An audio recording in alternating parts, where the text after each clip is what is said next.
Hello everyone, house of legal studies में आप सभी का स्वागत है।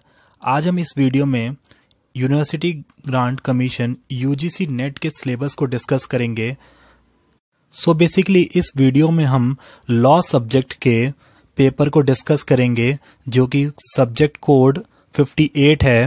इस वीडियो में हम लॉ सब्जेक्ट की बात कर रहे हैं जो पेपर 2 है। उसका जो बेसिक पैटर्न है कि 10 यूनिट्स में डिवाइड है सिलेबस, और जो पेपर का पैटर्न है कि 100 क्वेश्चंस 200 नंबर के हैं कि हर क्वेश्चन 2-2 मार्क्स की वेटेज रखता है। इसके साथ ही कोई नेगेटिव मार्क का कोई प्रोविजन नहीं है। आपको अटेम्प्ट करने पे 2 नंबर मिलेंगे और अगर आप अटेम्प्ट नहीं क्वेश्चन को करते हो तो आपका कोई नेगेटिव मार्किंग नहीं होगा, या गलत होने पे भी कोई नेगेटिव मार्किंग का प्रोविजन नहीं है इस नेट में। स्टार्ट करते हैं हम यूनिट वाइज कि क्या क्या सब्जेक्ट्स हैं, क्या क्या टॉपिक हैं। तो आपको बेसिक एक चीज मिलेगी कि हर यूनिट में 10-10 टॉपिक को डिवाइड किया गया है।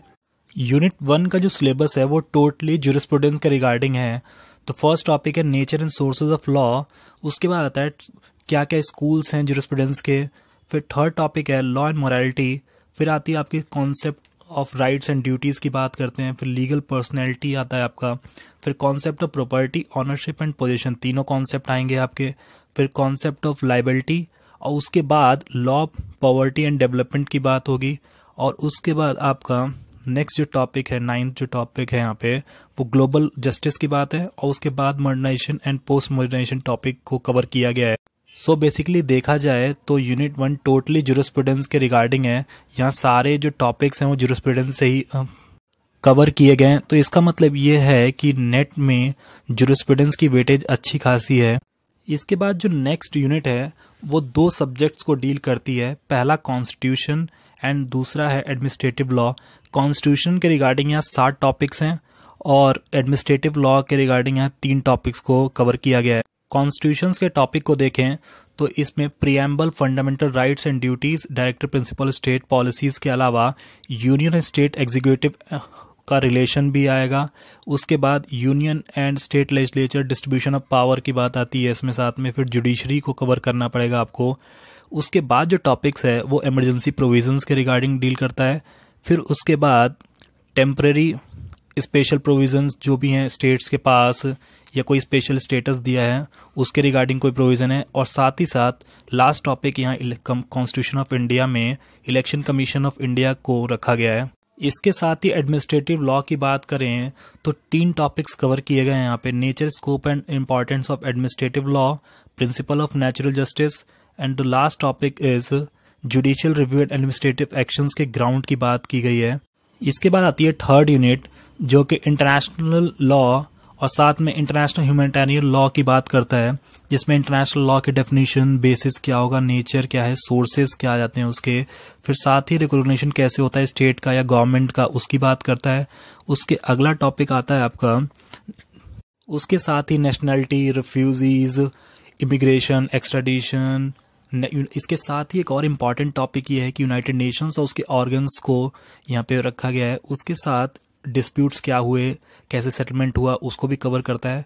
उसकी एक और बॉडी है वर्ल्ड ट्रेड ऑर्गेनाइजेशन, WTO को कवर किया गया है स्पेशली यहाँ पे। इंटरनेशनल ह्यूमैनिटेरियन लॉ के सब्जेक्ट्स की बात करें तो इसमें इंटरनेशनल ह्यूमैनिटेरियन लॉ के कन्वेंशन, प्रोटोकॉल और साथ ही इम्प्लीमेंटेशन के लिए जो चैलेंजेस फेस करने पड़ते हैं उसकी बात करनी है। नेक्स्ट यूनिट है यूनिट 4 लॉ ऑफ क्राइम, जिसमें जनरल प्रिंसिपल्स, एक्ट्रेसरिया और मेंसरिया 2 ही प्रिंसिपल्स हैं। उसके साथ ही लाइबिलिटीज में इंडिविजुअल, ग्रुप और कंस्ट्रक्टिव लाइबिलिटीज को कवर किया है यहाँ पे। उसके स्टेजेस ऑफ क्राइम क्या होते हैं, अबेटमेंट क्या है, क्रिमिनल कॉन्स्पिरेसी, अटेम्प्ट। उसके साथ ही एक्सेप्शंस की, जनरल एक्सेप्शंस की बात है यहाँ पे। इसके साथ ही offences against human body, state, terrorism, property, women and children के रिगार्डिंग टॉपिक्स हैं यहाँ पे। नेक्स्ट टॉपिक आता है ड्रग ट्रैफिकिंग और काउंटरफीटिंग। उसके बाद ऑफेंसेस अगेंस्ट पब्लिक ट्रांसक्विटी, फिर थ्योरीज और काइंड ऑफ पनिशमेंट्स के बारे में। और साथ ही लास्ट इसमें टॉपिक है compensation to the victim of crime. इसके बाद नेक्स्ट यूनिट है यूनिट 5, जिसमें कि law of torts, consumer protection act, motor vehicle act और कंपटीशन एक्ट कवर किया गया। 4 एक्ट्स यहाँ पे कवर किए गए हैं। जैसे टॉर्ट्स की बात करें तो इसमें definition, nature, general principle of tortious liability, general defences क्या क्या है। स्पेसिफिक टॉर्ट्स में आपका नेग्लिजेंस, न्यूसेंस, ट्रेसपास, डिफॉर्मेशन पूछा जाता है। साथ ही में नेक्स्ट जो टॉपिक है रिमोटनेस ऑफ डैमेजेस है। फिर लाइबिलिटीज हैं 2 तरह की, जिसमें स्ट्रिक्ट लाइबिलिटी और एब्सोल्यूट लाइबिलिटी की बात करी गई है। और साथ ही लास्ट टॉपिक है यहाँ tortious liability of the state. इसके बाद जो 3 टॉपिक्स हैं वो 3 अलग एक्ट हैं।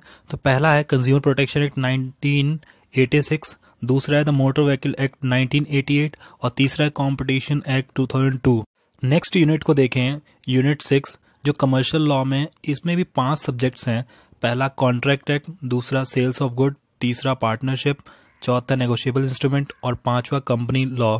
कॉन्ट्रैक्ट एक्ट के टॉपिक्स को देखें तो essential elements of torts, E contract क्या होता है, ब्रीच ऑफ कॉन्ट्रैक्ट क्या है, फ्रस्ट्रेशन ऑफ कॉन्ट्रैक्ट, फिर एग्रीमेंट्स किस टाइप्स के होते हैं, फिर स्टैंडर्ड फॉर्म क्या है कॉन्ट्रैक्ट, क्वासी कॉन्ट्रैक्ट क्या होता है, फिर स्पेसिफिक कॉन्ट्रैक्ट्स में आपका बेलमेंट, प्लेज, इंडेमनिटी, गारंटी और एजेंसी के टॉपिक्स हैं यहाँ पे। नेक्स्ट टॉपिक है sales of goods act, partnership and limited partnership और उसके साथ ही नेगोशिएबल इंस्ट्रूमेंट एक्ट 1881। इसमें कोई स्पेसिफिक मेंशन नहीं किया हुआ है कि सब्जेक्ट्स में क्या क्या है, तो आपको पूरा एक्ट पढ़ना पड़ेगा। इस यूनिट का लास्ट सब्जेक्ट है कंपनी लॉ, जिसमें कि इनकॉर्पोरेशन ऑफ कंपनी कैसे होती है, प्रोस्पेक्टस क्या होता है, शेयर्स एंड डिबेंचर्स के क्या क्या रूल्स हैं, उसके साथ ही डायरेक्टर्स क्या क्या, किस कंपनी में कैसे कितने डायरेक्टर अपॉइंट हो सकते हैं, क्या क्या क्वालिफिकेशंस हैं उनकी, फिर मीटिंग्स कैसी होंगी, कितना टाइम पीरियड बाद होने गैप होना चाहिए। और लास्ट टॉपिक है कॉर्पोरेट सोशल रिस्पॉन्सिबिलिटी, CSR जिसको बोलते हैं। नेक्स्ट यूनिट आती है यूनिट 7 फैमिली लॉ, जिसमें हिंदू लॉ और साथ ही मुस्लिम लॉ दोनों कवर है। इसमें सोर्सेज हैं, स्कूल्स हैं, कौन कौन से हिंदू लॉ स्कूल्स हैं और मुस्लिम लॉ स्कूल की बात करते हैं। फिर मैरिज कैसे होती है, डिसोल्यूशन क्या है दोनों एस्पेक्ट्स में।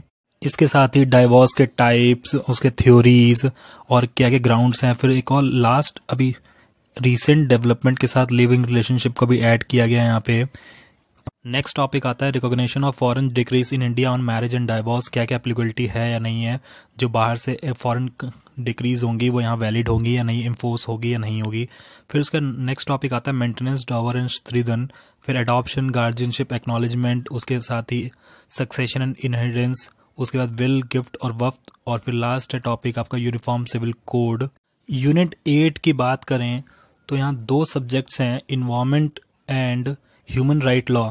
5 टॉपिक हैं इन्वायरमेंट से रिलेटेड और 5 टॉपिक हैं ह्यूमन राइट लॉज के रिगार्डिंग है। इन्वायरमेंट लॉ के सब्जेक्ट्स की बात करें जिसमें meaning and concept of environment और इन्वायरमेंट पॉल्यूशन क्या होता है, फिर इंटरनेशनल इन्वायरमेंटल लॉ क्या है, यूएन कॉन्फ्रेंसेस में क्या क्या बात हुई हैं, फिर कॉन्स्टिट्यूशनल लीगल फ्रेमवर्क क्या है कि कैसे प्रोटेक्शन होती है इन्वायरमेंट की इन इंडिया, उसके साथ ही क्या इन्वायरमेंट इम्पैक्ट असेसमेंट है, कंट्रोल कैसे कर सकते हैं।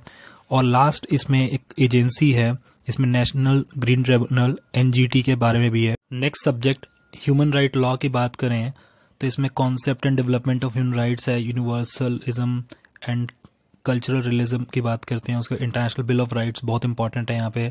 फिर ग्रुप राइट की बात करते हैं, वुमेन, चिल्ड्रन, प्रिजन में है कोई या माइनॉरिटीज़ है, वीकर सेक्शंस हैं, इन सब के ह्यूमन राइट्स के लिए। और लास्ट एक टॉपिक बचता है इसमें protection and enforcement of human right in India, क्या क्या एजेंसीज हैं जिसके थ्रू इन्फोर्स होता है। तो उसमें आपका national human right commission NHRC है, नेशनल कमीशन फॉर माइनॉरिटीज़ है, नेशनल कमीशन फॉर वुमेन्स है और नेशनल कमीशंस जितनी भी अलग अलग प्रोटेक्शन के लिए दी गई हैं उन सभी को यहाँ पे कवर किया गया है। नेक्स्ट यूनिट आती है यूनिट 9 जिसमें IPR और IT एक्ट कवर है। IPR की बात करें तो इसमें 8 टॉपिक ITR के हैं और 2 टॉपिक IT एक्ट के रिलेटेड हैं। सो IPR की बात करें तो उसके meaning and concept, theories, international conventions क्या क्या हैं IPR के रिगार्डिंग, उसके साथ ही कॉपीराइट, पेटेंट, ट्रेडमार्क, इन तीनों को भी कवर करना है आपको, हर एस्पेक्ट उसका कि क्या क्या चीज़ें हैं उसके अंदर। नेक्स्ट टॉपिक आता है प्रोटेक्शन ऑफ जियोग्राफिकल इंडिकेशंस, फिर बायोडाइवर्सिटी एंड ट्रेडिशनल नॉलेज। उसके बाद नेक्स्ट जो इसमें IT एक्ट है उसके 2 टॉपिक्स हैं, information technology law, digital signature, electronical signature की बात है, फिर electronic governance, electronic record, duties of subscriber क्या क्या ड्यूटीज़ हैं, और उसके साथ ही साइबर क्राइम्स क्या हैं, उसकी पेनल्टीज़ हैं, और एडजुडिकेशंस क्या क्या कोड करती है। नेक्स्ट यूनिट 10 है जो बहुत ही इंपॉर्टेंट है और यही डिसाइडिंग फैक्टर हो जाता है कि comparative public law and system of governance इस यूनिट के टॉपिक्स की बात करें तो कंपैरेटिव लॉ की बात करें, फॉर्म्स ऑफ गवर्नमेंट कैसे कैसे रूल्स होते हैं, या तो प्रेसिडेंटल टाइप ऑफ गवर्नमेंट होगी या पार्लियामेंट्री फॉर्म, यूनिटरी या फेडरल। फिर रोल ऑफ फेडरेशन क्या है, उसमें आपका यूएसए, कनाडा और इंडिया को कवर करना है। नेक्स्ट टॉपिक आता है रूल ऑफ लॉ, जो कि फॉर्मल और सब्सटेंटिव, उसकी बात करेंगे। फिर सेपरेशन ऑफ पावर, 4 कंट्रीज को डील करना है, इंडिया, यूके, यूएसए और फ्रांस। फिर independence of judiciary, judicial activism और अकाउंटेबिलिटी, जिसमें आपको 3 स्टेट को कवर करना है, इंडिया, यूके और यूएसए। फिर उसके बाद आता है कॉन्स्टिट्यूशनल रिव्यू, जिसमें आप इंडिया, स्विट्जरलैंड, फ्रांस और यूएसए। और अमेंडमेंट ऑफ कॉन्स्टिट्यूशन, इंडिया का, यूएसए और साउथ अफ्रीका में क्या क्या प्रोसीजर है। सो इन शॉर्ट, अगर कंपैरेटिव पब्लिक लॉ की बात करें तो इंडिया, यूएसए, यूके, स्विट्जरलैंड और साउथ अफ्रीका और कनाडा, यही देश हैं। इन्हीं के हर एस्पेक्ट्स को क्या क्या फॉर्म्स है, मॉडल है, क्या रूल ऑफ लॉ है, सेपरेशन ऑफ पावर कैसे कैसे डिवाइड, जुडिशरी क्या क्या यहाँ कैसे वर्क करती है, क्या अकाउंटेबिलिटी है, फिर साथ ही कॉन्स्टिट्यूशनल रिव्यू की बात है, फिर या ओपन गवर्नमेंट या राइट टू इन्फॉर्मेशन कैसे होगा यहाँ पे, फिर कॉन्स्टिट्यूशनल अमेंडमेंट कैसे क्या प्रोसीजर है इन कंट्रीज में, इन्हीं सबको आपको कवर करना है। सो बेसिकली लॉ के ये 10 यूनिट्स हैं, जिसको अलग अलग टॉपिक्स मतलब वाइज या सब्जेक्ट वाइज डिवाइड किया गया है, जिसकी वेटेज 200 नंबर की है, जिस 100 क्वेश्चन होंगे आपके, और नेगेटिव मार्किंग का प्रोविजन या नहीं है। सो आपको सिलेबस के रिगार्डिंग कोई डाउट हो तो आप कमेंट सेक्शन में कमेंट करके पूछ सकते हैं। Thanks for watching.